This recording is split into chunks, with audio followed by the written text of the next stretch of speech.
우리 함께 사도신경으로 신앙 고백하시겠습니다. 나는 전능하신 아버지 하나님 천지의 창조주를 믿습니다. 나는 그의 유일하신 아들 우리 주 예수 그리스도를 믿습니다. 그는 성령으로 잉태되어 동정녀 마리아에게서 나시고 본디오 빌라도에게 고난을 받아 십자가에 못 박혀 죽으시고 장사된 지 사흘 만에 죽은 자 가운데서 다시 살아나셨으며 하늘에 오르시어 전능하신 아버지 하나님 우편에 앉아 계시다가 거기로부터 살아있는 자와 죽은 자를 심판하러 오십니다. 나는 성령을 믿음 거룩한 공교회와 성도의 교제와 죄를 용서받는 것과 몸의 부활과 영생을 믿습니다. 아멘. 우리 함께 찬송가 212장 겸손히 주를 섬길 때 찬송가 212장 우리 함께 찬송하도록 하겠습니다. 212장입니다.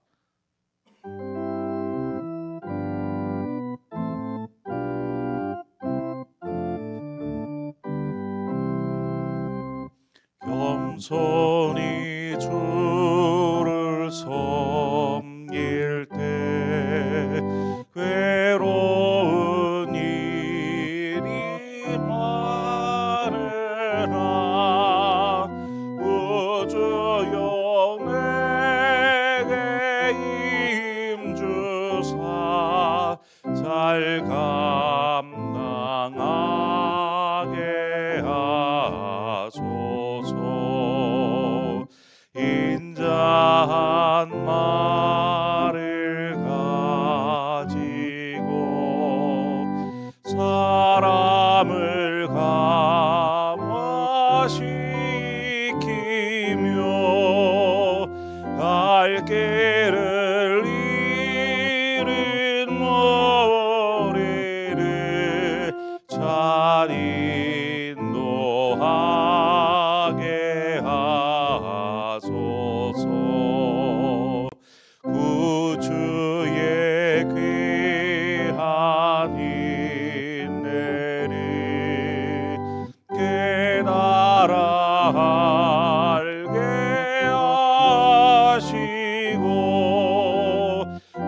굳건한 믿음 주셔서 늘 승리하게 하소서. 장래의 영광 비추사 소망이 되게 하시며 우주와 함께 살면서 참 평강 얻게 하소서.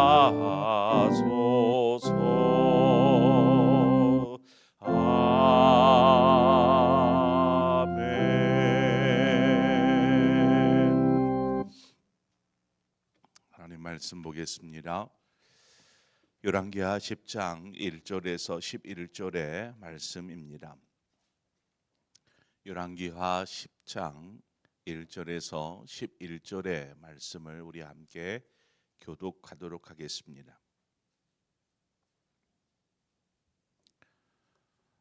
함께 교독하겠습니다. 아합의 아들 70명이 사마리아에 있는지라 예후가 편지들을 써서 사마리아에 보내서 이스라엘 귀족들 곧 장로들과 아합의 여러 아들을 교육하는 자들에게 전하니 일러스되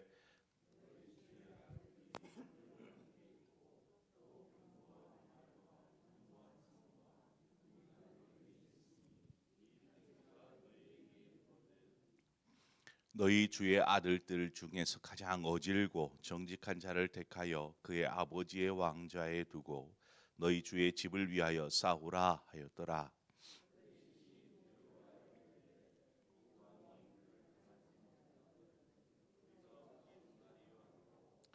그 왕궁을 책임지는 자와 그 성읍을 책임지는 자와 장로들과 왕자를 교육하는 자들이 예후에게 말을 전하여 이르되 우리는 당신의 종이라 당신이 말하는 모든 것을 우리가 행하고 어떤 사람이든지 왕으로 세우지 아니하리니 당신이 보기에 좋은 대로 행하라 한지라.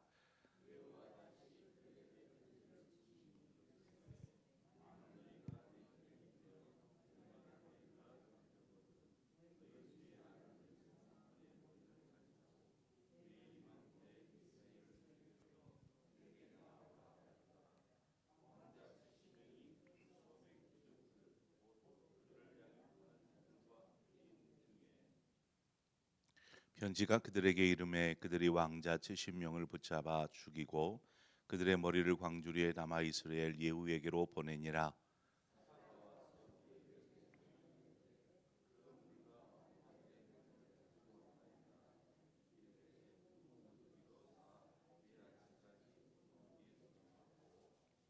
이튿날 아침에 그가 나가서서 뭇 백성에게 이르되 너희는 의롭도다. 나는 내 주를 배반하여 죽였거니와 이 여러 사람을 죽인 자는 누구냐?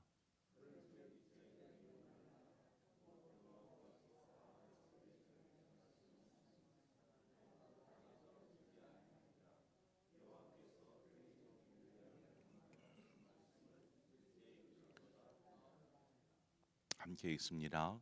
예후가 아합의 집에 속한 이스라엘에 남아 있는 자를 다 죽이고 또 그의 귀족들과 신뢰받는 자들과 제사장들을 죽이되 그에게 속한 자를 하나도 생존자를 남기지 아니하였더라. 아멘. 오늘 본문을 보면 예후가 분명히 엘리사의 제자로부터 왕이라 기름 부음을 받았습니다. 그러나 그냥 자연스럽게 이제 왕이 되었다 이것이 아니었습니다. 다윗도 그랬죠. 다윗이 기름 부음을 받았지만 여전히 왕이 아닌 상태로 있었습니다.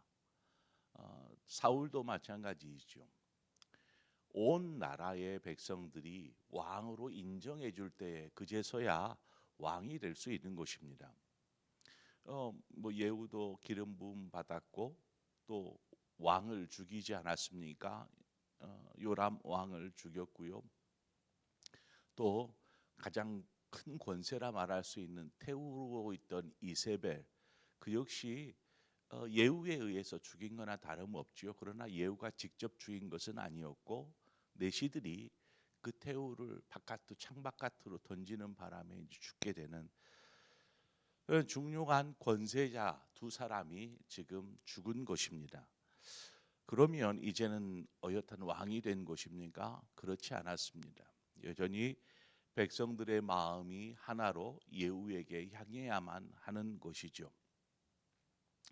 오늘 본문에 보면 아합 그 요람과 이세벨 외에도 아합의 아들 70명이라고 기록하고 있는데 아합이 그렇게 많은 아들들을 낳았을까? 뭐 그런 것은 아닙니다. 여기에서 아합의 아들들이라고 얘기하는 것은 실제 아합이 낳은 아들들이 아니라 그의 후손들을 가리키는 말입니다. 그러니까 아합의 집안에 속한 후손들이 여전히 지금 남아 있었음을 알 수 있습니다. 왕과 태후가 이제 죽었어도 바로 예후를 반역자로 몰아서 그를 어떻게 처단을 하고 나라를 안정되게 할 수 있는 부분이지요. 여전히 남아 있으니까 아합의 집을 심판하라는 하나님의 뜻 앞에 뭐 부합된 일을 지금 예후가 행하고 있지만 여전히 아직 해야 할 일들이 분명히 남아 있음을 알 수 있습니다. 당시 북이스라엘의 수도는 사마리아입니다. 사마리아. 그리고 지금 예후가 있는 곳은 그 요람 왕이 요양했던 또 태후가 자리하고 있던 이스라엘 곧 그곳이 나봇의 포도원이 있었던 그 별장과 같은 곳이었죠. 지금 예후는 그곳에 있습니다. 그래서 예후가 저 사마리아에 있는 관리들에게 편지를 보내는 내용이 오늘 본문에 나옵니다. 2절 3절에 보면 너희 주의 아들들이 너희와 함께 있고 또 병거와 말과 견고한 성과 무기가 너희에게 있으니 이 편지가 너희에게 이르거든 너희 주의 아들들 중에 가장 어질고 정직한 자를 택하여 그의 아버지의 왕좌에 두고 너희 주의 집을 위하여 싸우라. 이런 내용의 편지를 보낸 것입니다. 자, 편지의 내용을 다시 한번 설명을 드리자면 이제 수도인 사마리아에는 이제 왕궁이 있으니까요. 거기가 수도이니까 거기에는 여전히 관리들이 남아 있을 테고요. 또 수도를 지키는 뭐 군대도 남아 있을 테고요. 수도 역시 가장 튼튼하게 방비되어 있는 방어 체계가 되어 있는 곳일 것입니다. 그런데 지금 예후가 보낸 편지의 내용을 보면 야 이제 왕은 죽었지만 너희 중에 그 아합의 집안의 사람들이 남아 있지 않느냐? 그냥 그 중에 가장 왕이 될 만한 그런 사람 하나 택하여서 왕으로 세우고 너희들이 군대를 잘 정비해서 나랑 한번 싸우자. 이런 배짱 좋은 편지의 내용을 이렇게 적어서 보낸 것입니다. 그런 편지를 받아든 이 사마리아에 있는 관리들, 신하들이 그 편지를 읽고 어떻게 느끼겠습니까? 이놈이 왕을 죽이고 뭐 지금 반역을 행하는구나. 뭐 이렇게 생각하겠습니까? 그러니까 그 왕이 죽고 태후가 죽으니까 한마디로 지휘관을 잃어버린 그러한 군대처럼 오합지졸이 되어버린 것입니다. 이들이 귀족과 관리들이 갑작스럽게 당한 일과 또한 이 편지의 내용을 통해서 두려워하기 시작합니다. 그래서 결국 예후에게 백기를 들죠. 아니요, 우리는 당신과 싸우지 않을 것입니다. 그 누구도 왕으로 세우지 않을 것입니다. 이렇게 백기를 듭니다. 사마리아에 있는 귀족과 관리들이 이제 자신에게 예후에게 이렇게 그 우리가 절대로 싸우지 않을 것입니다 하는 내용의 또 사람을 보냈든지 서신을 보냅니다. 그것을 받아든 예후가 이스라엘에서 지금 사마리아에 있는 이 나라의 관리들이 신하들이 다 이제 나에게로 돌아섰구나 이것을 압니다. 그래서 다시 편지를 두 번째 편지를 다시 보내요. 사마리아로 보내서 이 편지의 내용 속에는 바로 그 아합의 자손 즉 70명에 대한 언급을 합니다. 70명의 아들들이 있지 않느냐? 만약에 너희들이 내 편이라면 그들을 죽이라 이렇게 얘기를 합니다. 그리고 그들의 머리를 이스라엘로 보내라 이렇게 두 번째 편지를 쓰죠. 두 번째 편지를 받아든 이 사마리아에 있던 귀족과 관리들이 아합의 70명의 아들들 자손들을 죽이고 그들의 머리를 예후에게로 보내게 됩니다. 예후는 이제 귀족들과 관리들이 아합의 이 70명의 자손들을 죽이게 함으로써 자신이 해야 될 일이지만 자신이 어떤 손에 피를 묻히지 않습니다. 살육의 책임 70명이라는 엄청난 숫자를 그냥 다 숙청했다. 그러면 그 비난을 어떻게 받겠습니까? 그러니까 그 모든 비난에서 예후는 자유로울 수 있었던 것이죠. 그러니까 예후가 이 반역을 행하면서 죽인 사람은 고작 요라망 한 사람이었습니다. 태후도 신하들이 태후도 자신이 죽인 것이 아니고 내시들이 바깥으로 던져서 죽이지 않았습니까? 이 70명의 아들들 자손들 역시도 그쪽에 있는 신하들이 죽이지 않았습니까? 그러니까 예후에게는 어떻게 보면은 어떤 그 사륙의 책임을 예후에게 물을 수 없게 만들어 버렸던 것이죠. 이튿날이 되었습니다. 예후가 이스라엘에 있으면서 이스라엘 백성들을 불러 모읍니다. 그리고 아합의 그 자손들의 죽음을 그들에게 보입니다. 그러면서 자신이 한 일이 아니다. 이것은 내가 한 것이냐? 난 이곳에 있지 않았느냐? 이것은 그 사마리아에 있는 관리들과 귀족들이 행한 일이다라는 것을 이스라엘 백성들에게 드러내게 됩니다. 이스라엘 백성들이 그래 예후가 죽인 것이 아니구나. 예후는 여기에 같이 있었으니까 그렇게 백성들에게 마음들을 사기 시작하죠. 그때 백성들에게 뭐라고 합니까? 너희는 의롭도다라는 말을 하면서 백성들에게 이야기를 하는 것이죠. 그러니까 어떤 여론몰이를 참 잘한 것 같아요.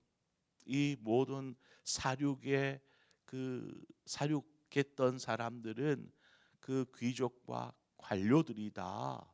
나는 단지 분명 요람 왕을 죽이는 배반을 하였지만 다른 와테우가 되었든 아니면 그 아합의 아들들이 그 자손들이 되었든 그들을 죽인 것은 모두가 다 관료들과 귀족들이다라는 여론을 몰아갔던 것입니다. 그리고 마지막으로 정점을 찍었던 것이 아합의 집안이 당한 이 일이 엘리야가 예언했던 것과 같이 하나님께서 아합의 집을 심판하신 일임을 이야기하면서 이제 자신을 보호하죠. 자신을 변호합니다. 그러자 그 예후에 어떻게 보면은 치밀한 이런 계획으로 인해서 이스라엘 백성들의 마음이 예후에게로 향하게 됩니다. 그리고 예후를 신임하게 되죠. 참 뱀처럼 지혜롭게 그 예후가 어떻게 행동하는 모습들을 우리는 보게 됩니다. 이제 백성들의 지지를 이렇게 이스라엘 백성들의 지지를 얻은 예후는 여기에서 멈추지 않습니다. 11절에 보면 예후가 아합의 집에 속한 이스라엘에 남아있는 자를 다 죽이고 또 그의 귀족들과 신뢰받는 자들과 제사장들을 죽이되 그에게 속한 자를 하나도 생존자를 남기지 아니하였더라. 이것은 이스라엘 그 안에 있는 사람들입니다. 예후의 숙청이 계속되는데 여기 보면은 그가 숙청했던 사람들은 신뢰받는 자들, 이들이 누구냐 하면 아합의 가문에 적극적으로 협조했었던, 함께했었던 사람들을 말합니다. 그리고 또한 제사장들이 나오는데 이 제사장들은 바알과 우상을 섬기는 제사장들을 말합니다. 이제 예후가 이스라엘에 있는 이 아합 가문의 추종 세력들 또 연관되었던 이들을 모두 죽였던 것이죠. 아합의 집안은 예후로 인하여서 철저하게 괴멸되어 버리고 맙니다. 아합이 왕이 되어서 21년을 이스라엘을 다스립니다. 그리고 그의 아들 아하시아가 1년을 다스리고 그 뒤를 이어서 또 다른 아들인 요람이 이 11년을 통치하게 됩니다. 총 아합의 가문이 이 나라를 다스린 기간은 33년입니다. 33년. 이 33년 동안 북이스라엘을 아합 집안 사람들이 다스렸는데 아마 이제 왕이 되어서 나라를 다스릴 때에는 그 왕의 권세, 그 권세를 마음껏 누리면서 살았을 것입니다. 그렇죠? 왕이니까요. 그때는 분명히 이들이 이렇게 몰락하게 될 것을 전혀 알지 못했을 것입니다. 단지 무소불위의 권력을 행사하고 또 자신들이 하고 싶은 대로 왕이니까요.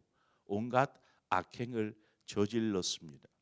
그러나 그 왕위가 몇 년 되지 못하고 가문이 몰락하는 것을 우리는 보게 됩니다.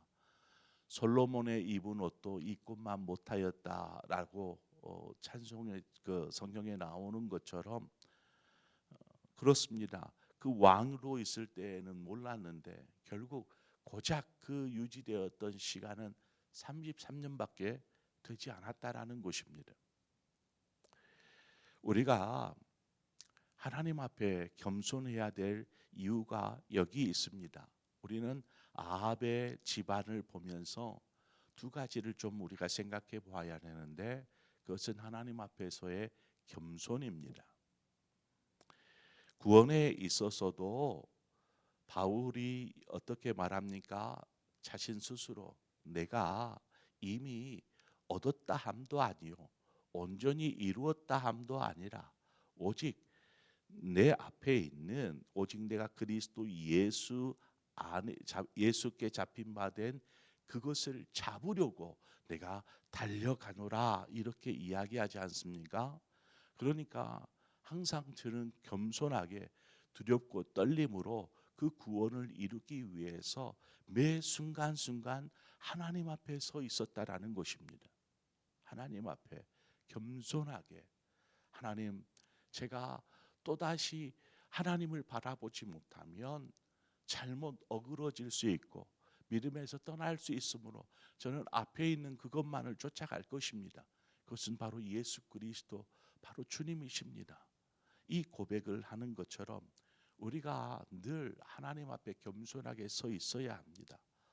왕이다, 왕의 집안이다 하면서 온갖 것들을 누렸지만 그들이 만약 하나님 앞에서 겸손하였더라면 나라를 어떻게 세워야 하며 어떻게 다스려야 하며 왕으로서 어떻게 지내야 하는지를 분명히 알았을 것입니다. 또 우리가 또 한 가지 생각해 봐야 할 것은 아합의 죄가 그의 자손들을 파멸로 이끌었다라는 것입니다. 아합 한 사람의 죄. 그래서 엘리야가 예언하였던 것, 아합의 때에 아합과 함께 있었던 엘리야, 그가 아합에게 말하기를 당신은 분명히 죽을 것입니다. 하나님의 심판 가운데 죽을 것입니다. 그런데 그 죽음이 아합에게뿐만 아니라 그의 아들들에게도, 그의 아들들뿐만 아니라 그의 자손들에게까지도 그 영향이 미쳤다라는 것입니다. 결국 완전히 그 온 아합의 집안이다, 일가 친척이다, 다 죽음을 당한 것입니다. 그러니까 한 사람의 죄악 때문에 그 모든 집안이, 그의 자손들까지 괴멸되어집니다.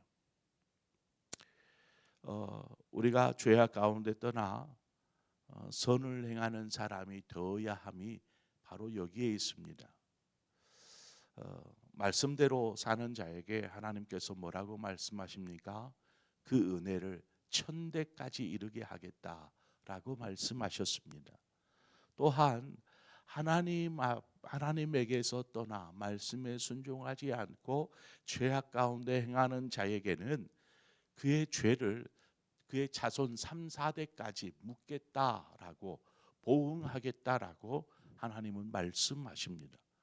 그러니까 어떤 하나님에게서 떠난 죄악을 행하는 그 삶이 단지 자신에게만이 아니라 그의 후손에게까지도 영향을 미치더라는 것입니다. 반대로 하나님의 말씀에 순종하는 삶, 은혜 가운데 거하는, 하나님 앞에 서는 삶에 그 하나님의 주시는 베푸시는 은혜가 천대까지 하나님께서 그 은혜를 주시겠다. 그래서 다윗의, 남유다에 속한 다윗의 자손들은 어떻습니까? 솔로몬도 그랬고요. 다윗 때문에 그들이 하나님의 심판을 받아야 했음에도 불구하고 그게 유보되어집니다. 그래서 솔로몬이 가장 그 특혜를 본 사람이 아닙니까? 내가 너의 때에는 손대지 않겠다. 내가 다윗에게 약속했던 것처럼 솔로몬에게 너의 때에는 내가 이 나라를 손대지 않을 것이다. 하지만 너의 아들들에게 있어서는 내가 나라를 찢어서 남과 북으로 나눌 것이다 라고 말씀하시지 않습니까?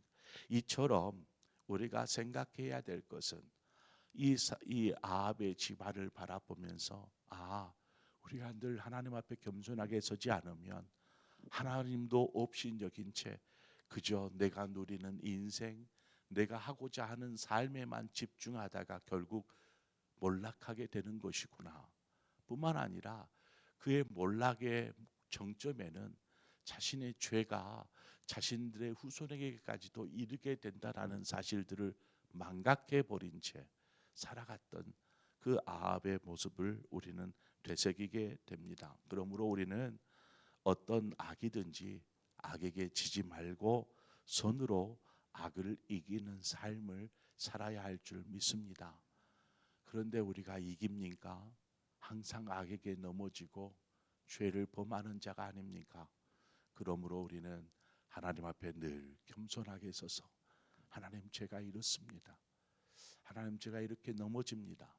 고백할 줄 알아야 하고, 그렇게 설 때에 하나님의 은혜가 우리 가운데, 우리뿐만 아니라 우리의 자손 천대에까지 하나님의 은혜가 이어지게 될 줄 믿습니다. 이처럼 어떤 죄악의 정점이 아니라 은혜의 정점 위에 서시는 저와 여러분의 삶이 되어지기를 주님의 이름으로 축원드립니다. 이렇게 기도하겠습니다. 좋으신 하나님 아버지, 하나님의 은혜와 사랑을 감사합니다.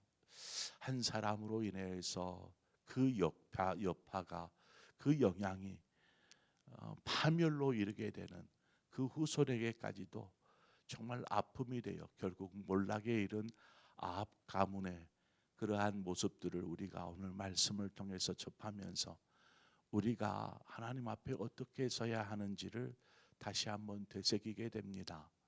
늘 겸손하게 하여 주시고 어떤 악에서든지 선으로 악을 이기는 삶 살게 하여 주시고 하나님 앞에 늘 겸손히 서서 말씀에 순종하며 하나님의 뜻에 합당한 삶을 사는 우리 모두가 되게 하여 주옵소서.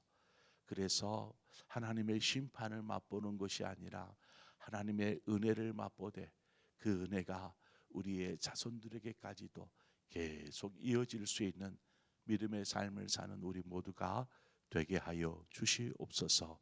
예수님의 이름으로 기도합니다. 아멘. 자, 우리가 오늘 말씀을 생각하면서 하나님, 우리 겸손히 하나님 앞에 서는 자 되게 하여 주옵소서. 나로 하여금 자손들에게까지도 은혜가 계속 부어지게 하여 주옵소서. 그것은 우리가 하나님 앞에 믿음 안에 서는 것이고 늘 말씀에 순종하는 삶을 사는 것입니다. 우리가 그것을 기억하면서 이 시간 함께 기도하기를 원하고 더불어서 우리 교회를 위해서 함께 기도해 주시기를 바랍니다. 하나님의 주의 몸된 교회가 하나님의 뜻 앞에 바르게 세워지는, 그래서 그 뜻을 이룸으로 인하여서 하나님의 영광이 우리 교회를 통해서 드러나게 하여 주시옵소서. 한 사람 한 사람들의 일꾼들을 세우는 일들을 우리가 계획하고 있는데 우리 항존직 선거를 위해서 여러분 기도해 주십시오. 정말 일할 사람이 필요한데 하나님, 어떤 사람을 세워야 교회가 더욱 건강하게 세워지겠습니까? 어떤 사람을 우리가 생각하면서 정말 하나님이 필요한 사람, 정말 일할 수 있는 사람이 바르게 세워지게 하여 주옵소서. 우리가 함께 교회를 위해서 기도하고 또 우리 교회 학교 여름 행사를 위해서 여러분들 함께 기도해 주시기를 바랍니다. 그리고 각자의 기도의 제목으로 기도하시다 자유롭게 돌아가시겠습니다. 함께 기도하겠습니다. 하나님 아버지, 이 시간에 우리가 마음으로 주 앞에 나아갑니다.